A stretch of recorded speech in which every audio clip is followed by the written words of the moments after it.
What's good, YouTube? I want to get into this John Jones versus Israel Adesanya shit. Lately, John Jones been a little funny on the Twitter, talking shit to Israel Adesanya and talking about how he's going to expose him and say he don't got time for Dragon Ball Z fans and all this other shit.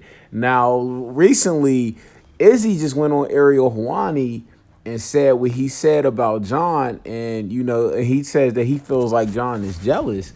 Now, I don't really know how to feel about either or the two, but I will say this: this fight has to happen. Like just off seeing these two go at it, like one being a middleweight, one being a light heavyweight. It's a big ass size difference, but at the same time, these dudes are just so fucking similar. You can't help but to think, man, I wonder what would happen if these two fought. But John is somebody who's been in the game for a long, long time. And John is a pure mixed martial artist, whereas Izzy came in from kickboxing. And, he kind of took the game by storm just off the simple fact that he has so much experience with kickboxing and he's just so advanced compared to every other fighter on the roster. And everybody was hoping that Rob was going to blow through him. And he showed why he is, the last style bender, because he basically beat Rob and what was Rob's only shot, which was stand up. And now he has to face Paulo Costa, but out of all the middleweight division killers, it feels like John Jones versus Israel Adesanya is the fight to make in all MMA. But at the same time, like, does that fight really make sense? Just looking at the size difference. Now, like, you're talking about a dude who has to cut weight from 205 to make 205, I'm sorry, and a guy who probably doesn't really have to cut that much weight to make middleweight.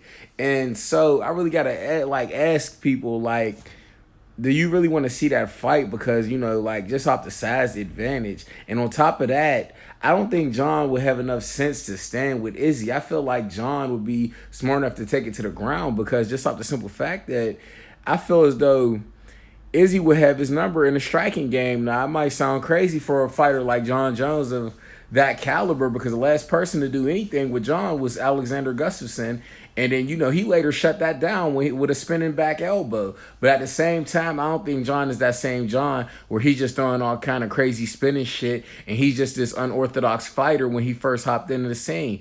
But at the same time, I could be wrong. But compared to Adesanya, Adesanya is that times three, if you ask me. Like, Adesanya is just, his striking is just different, man. Like, that's the only way to call it. It's different.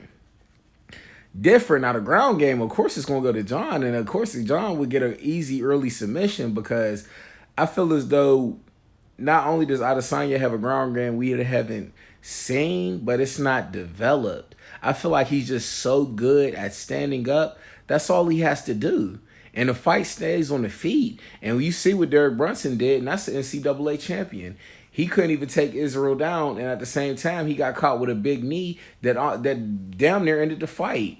And it's just like, you got to ask yourself two questions: one, how good is Israel? And number two, does the weight cut or the bump up make sense for John and Izzy? And do you want to see this at a catchweight fight?